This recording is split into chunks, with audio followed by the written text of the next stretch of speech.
काही माणसे झंझावाताप्रमाणे येतात आणि वादळ उठवून जातात. त्यातलेच एक राजा ढाले, साहित्यिक आणि सामाजिक कार्यकर्ते. आज 16 जुलै दलित पॅन्थरचे नेते राजाराम पिराजी ढाले यांचा आज स्मृती दिन. आया बहिणींच्या वस्त्रांची किंमत राष्ट्रध्वजापेक्षा कमी आहे, मग त्या राष्ट्रध्वजाचं काय करायचं असा मोठाच सवाल राजा ढालेंनी निर्माण केला होता. आंबेडकरी चळवळीतील नेते, ज्येष्ठ विचारवंत, साहित्यिक, कवी, सामाजिक कार्यकर्ते, राजकारणी आणि बौद्ध साहित्याचे गाढे अभ्यासक राजाभाऊ ढाले यांना श्रद्धांजली. अमेरिकेच्या ब्लॅक पॅन्थरच्या धर्तीवर दलित पॅन्थरची स्थापना झाली होती. त्याचे एक आक्रमक नेते होते ढाले. ही संघटना ज.वी. पवार, अरुण कृष्णाजी कांबळे आणि नामदेव ढसाळ यांनी स्थापन केली होती. ढालेंचा जन्म 30 सप्टेंबर 1940 रोजी सांगली जिल्ह्यातील नांद्रे गावचा. तरुण वयात आईवडिलांना गमावलं. काकूसोबत कामासाठी मुंबई गाठली. प्रबुद्ध भारतपासून लेखनास सुरुवात केली. आता या साहित्यिकाचे संपादन केले.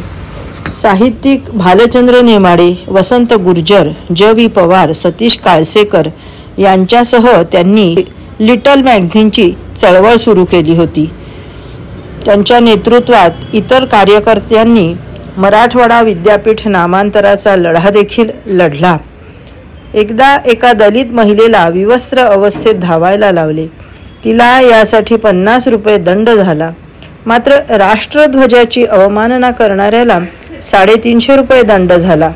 तेव्हा त्यांनी मी वर उल्लेख केलेला सवाल भारतीय स्वातंत्र्यालाच करत काळा स्वातंत्र्य दिन हा लेख लिहिला होता.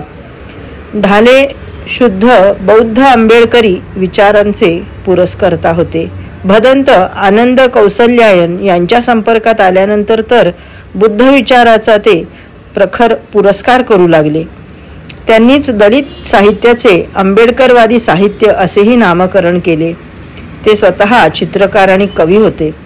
समाजव्यवस्थेचा आरपार छेद आणि वेध घेत त्यांनी जे लिहिलं त्यातून एक अख्खी पिढी आत्मसन्मानाच्या लढ्यात विलक्षण प्रेरणेने लढत राहिली. असे क्वचितच घडते.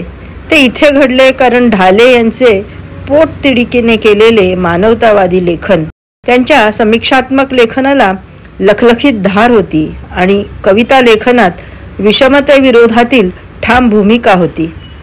महानुभावी साहित्याची पारायणे केलेला हा कविमनाचा धगधगता कार्यकर्ता पुढे परखड गद्यलेखनाकडे वळला. तत्वज्ञानाची बैठक असल्याने लेखनाला सखोलता होती, तसेच त्यात वाचणाऱ्याला विचार करायला लावण्याचे सामर्थ्य होते. राजा ढालेंच्या झेन कथा ही मराठी साहित्य विश्वाला मिळालेली एक देणगी आहे. राजाभाऊंनी उत्तरार्धात बौद्ध धम्म, बुद्ध तत्वज्ञान यांचा अभ्यास वाढवत डॉक्टर बाबासाहेब आंबेडकरांची धम्म क्रांती अधिकाधिक लोकांपर्यंत पोहोचवली. ह्या सर्व जीवनातल्या वावटळीत त्यांचे बरेचसे साहित्य नाहीसे झाले.